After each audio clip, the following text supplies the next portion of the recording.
విశాఖలో జీవీఎంసీ ఉద్యోగి మద్దిల గౌరీనాయుడు మృతి తీవ్ర కలకలం రేపుతోంది. ఆరిలోవ బాలాజీ నగర్లో భార్య, 2 పిల్లలతో ఉంటున్నటువంటి గౌరీనాయుడు జీవీఎంసీలో ట్యాక్స్ కలెక్టర్గా చేస్తున్నాడు. ఆయన వయసు 37 సంవత్సరాలు. 2009లో ఈ గౌరీనాయుడుకు పెళ్ళయింది. 2 పిల్లలు ఉన్నారు. పాప వయసు 8 ఏళ్ళు, బాబు వయసు 3 ఏళ్ళు. అయితే గత కొద్ది రోజులుగా భార్యకు దూరంగా ఉంటున్నటువంటి గౌరీనాయుడు పెదవాల్తేరులోని మరొక ఇల్లు తీసుకుని అక్కడ ఉంటున్నట్టు తెలుస్తోంది. అతనితో పాటు పనిచేస్తున్న సహచర ఉద్యోగినితో అతనికి సంబంధం కొనసాగుతున్నట్టు కూడా పలు అనుమానాలు వ్యక్తమవుతున్నాయి.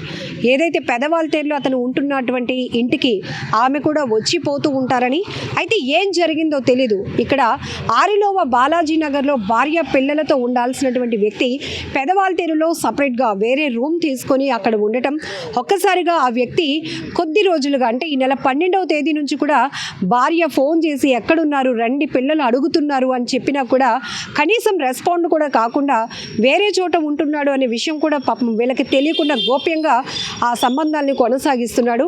కట్ చేస్తే నిన్న ఒక్కసారిగా పెదవాల్తేరు నుండి ఒక హౌస్ ఓనర్ 112కి కాల్ చేసి పోలీసులకు సమాచారం ఇవ్వడం జరిగింది. ఇంట్లో ఈ ఉంటున్నటువంటి ఈ గౌరీనాయుడు అనే వ్యక్తి ఆత్మహత్య చేసుకున్నట్టు అనుమానం వ్యక్తమవుతోంది.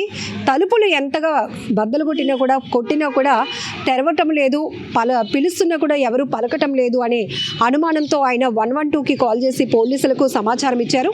అయితే పోలీసులు అక్కడికి చేరుకొని ఇంటి ఓనర్తో పాటు ఈ గౌరీనాయుడుకు సంబంధించినటువంటి కుటుంబ సభ్యుల సమక్షంలో ఆ డోర్స్ ఓపెన్ చేసి చూసేటప్పటికి అతను హ్యాంగ్ చేసుకొని చనిపోయినట్టుగా పోలీసులు గమనించడం జరిగింది. ఎంత బాధాకరమైన ఘటన అంటే 2009లో పెళ్ళైన తర్వాత అతను కూడా ఏదో చిన్న స్థాయిగా జీవీఎంసీలో పని చేసుకుంటున్నాడు. కుటుంబాన్ని పోషించుకుంటూ రావాల్సినటువంటి బాధ్యతతో ఉండాల్సినటువంటి వ్యక్తి కాస్త బానిస అయ్యాడు మద్యానికి. ఈ క్రమంలోనే మరొకరితో అతను సంబంధం కొనసాగిస్తున్నట్టు కూడా తెలుస్తోంది. అయితే ఇంటి నుంచి గత కొద్ది రోజులుగా అతను ఎందుకు దూరంగా ఉంటున్నాడు, ఆ భార్యాభర్తల మధ్య ఏమైనా విభేదాలు ఉన్నాయా, లేకపోతే వేరొకరి పై ఉన్నటువంటి ఇంట్రెస్ట్ వల్ల భార్యకి, 2 పిల్లలకి దూరంగా ఉంటున్నాడా అనేది కూడా పూర్తి దర్యాప్తులో తేలాల్సి ఉంది. ఈ మధ్యకాలంలో చాలా నేర ఘటనలు చూస్తుంటే అటు హత్యలు కానీ, ఆత్మహత్యలు కానీ, వివాహేతర సంబంధాలు ప్రధాన కారణమవుతుంటే మరొక వైపు ఆర్థికపరమైన కారణాలు కూడా ఈ నేరాలకు ఆస్కారంగా మారుతున్నాయి. ఇక్కడ కూడా మనం చూడొచ్చు, 2 చిన్నపిల్లలే. ఆ భార్య కూడా చాలా ఇన్నోసెంట్, చాలా అమాయకంగా ఉంది. అసలు ఏం జరిగిందో కూడా తెలుసుకునే అంత ఆలోచన కూడా లేనంత అమాయకత్వం ఆమెలో కనపడుతోంది. భర్త తాగుబోతైనా, తిరుగుబోతైనా, ఎలాంటి వాడైనా మమ్మల్ని బాధ్యతగా చూసుకుంటే చాలు, 2 పిల్లలతో నేను ఎటు పోలేను కాబట్టి భరించుకుంటూ వచ్చేటటువంటి ఆ భార్యకు ఒక్కసారిగా గుండె పగిలే అంత బ్యాడ్ న్యూస్ అనే చెప్పాలి. ఏదో ఎక్కడున్నాడో, ఎక్కడ తాగి ఉంటున్నా, ఏదో ఉద్యోగం చేసుకుంటున్నా, ఏదో అలా కుటుంబాన్ని పోషించుకుంటూ వస్తున్నాడు అనే ఒక ఆ నమ్మకం, హోప్ కూడా ఇప్పుడు పోయింది ఆమెకి. ఎందుకంటే గత కొద్ది రోజులుగా భర్త ఇంటికి దూరం అయ్యాడు. పిల్లలు అడుగుతున్నా కూడా నాన్నేడి అని అడుగుతున్నా కూడా, ఎందుకంటే చిన్నోడికి వయసు 3 ఏళ్ళు, పెద్ద బాబుకి 8 ఏళ్ళు. చిన్న బాబు అడగలేకపోయినా ఎక్స్ప్రెస్ చేస్తారు పిల్లలు. అలానే పెద్ద పాప అడిగి ఉండొచ్చు ఆమెకు కూడా తన భర్త ఎక్కడికి వెళ్ళాడు ఏంటి అనేది. ఎందుకంటే వాళ్ళు ఉంటుంది కూడా ఆరిలోవ బాలాజీ నగర్లోనే. జీవీఎంసీ అంటే ఇక్కడే లోకల్గానే ఉంటారు, కానీ ఇక్కడే డ్యూటీ చేసుకొని ఇంటికి రాకుండా ఉన్నటువంటి వ్యక్తి ఎక్కడికి వెళ్తున్నాడు కూడా తెలుసుకోలేనటువంటి ఒక అమాయకమైన పరిస్థితి ఆ భార్యది. ఇప్పుడు మనం మాట్లాడించే ప్రయత్నం కూడా చేస్తే ఆమె ఏం మాట్లాడాలో కూడా ఆమెకు అర్థం కావటం లేదు. తన భర్త జీవితాంతం బాధ్యతగా చూసుకోవాల్సినటువంటి భర్త ఇంతగా తనని మోసగించి అర్ధాంతరంగా తను చాలించడానికి కారణం ఏంటి అనేది ఆమెను తొలిచేస్తోంది, ఆమెను గుండెలు పిండేస్తోంది. మరోవైపు ఇప్పుడు ఆమె ఎక్కడైనా ఉద్యోగం చేసి ఈ పిల్లల్ని సాకాలా, ఇలాంటి అనేక రకాల ప్రశ్నలు ఆమె మైండ్లో తిరుగుతున్నాయి. దాంతో ఒక్కసారిగా ఆమె కుప్పకూలిపోయింది. ప్రస్తుతం అయితే విశాఖ KGH మార్చరీ దగ్గర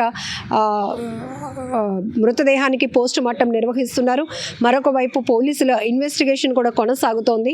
మరి ఆ వ్యక్తి గౌరీనాయుడుతో ఉంటున్నటువంటి సహచర ఉద్యోగిని ఎవరు, ఆమెకు మ్యారేజ్ అయిందా, 2 మధ్య రిలేషన్ ఫ్రెండ్షిప్పా, అంతకు మించి ముందుకు వెళ్ళారా, ఎందుకు ఆమె వల్లే ఈ వ్యక్తి మరీ తాగుడికి బానిస అవుతూ ఇటు 2 పిల్లలకి, భార్యకి దూరంగా ఉంటున్నాడా, ఇవన్నీ విషయాలు కూడా పోలీసుల ఇన్వెస్టిగేషన్లో తేలాల్సి ఉంది. ఏది ఏమైనప్పటికీ కూడా అసలు ఎవరు శాశ్వతం, ఎవరు వచ్చిపోయే వ్యక్తులు, వాళ్ళ వల్ల మనకు ఉపయోగం ఉందా, వాళ్ళ వల్ల మనం స్వతహాగా జీవితాన్ని నాశనం చేసుకుంటున్నావా, స్వయంకృత అపరాధం అని అనాలి. కొన్ని విషయాల్లో చాలా ఘటనలు చూస్తే కనుక తెలిసి కూడా కొంతమంది అడుగులు వేస్తున్నారు, తప్పటి అడుగులు వేస్తూ తమ భవిష్యత్తును పాడు చేసుకోవడమే కాదు, వాళ్ళపైన ఆధారపడి ఉన్నటువంటి కుటుంబానికి కూడా తీరని అన్యాయం చేసిపోతున్నారు. ఇక్కడ ఒక భార్యతో పాటు 8 ఏళ్ల పాప, 3 ఏళ్ల బాబు పరిస్థితి ఏంటి అనేది ఇప్పుడు ఆ బంధువులు కానీ కుటుంబ సభ్యులు కూడా కన్నీటి పర్యంతం అవుతున్నటువంటి పరిస్థితి. వాళ్ళ భవిష్యత్తు ఎవరు చూస్తారు? నాన్నే పట్టించుకోకపోతే ఆ పిల్లల్ని ఇప్పుడు ఎవరు ముందుకు తీసుకెళ్తారు, ఎవరు చదివిస్తారు? ఆ భార్య చూస్తే చాలా అమాయకంగా ఉన్నారు. ఏంటి నా భర్త ఇలా అర్ధాంతరంగా తను చాలించడం ఏంటి, అసలు ఏం జరిగింది తెలుసుకునే ఆలోచన కూడా ఆమె చాలా తీవ్రమైన వేదనతో పోలీసులను ఆమె వేడుకుంటున్నటువంటి పరిస్థితులు కూడా కనబడుతున్నాయి. ఏది ఏమైనప్పటికీ కూడా వివాహేతర సంబంధాలు కానీ, ఆర్థిక పరమైనటువంటి విషయాలు కానీ మనుషుల హత్యలకు, ఆత్మహత్యలకు కారణమవుతుండటం మరింత బాధాకరమైన ఘటన.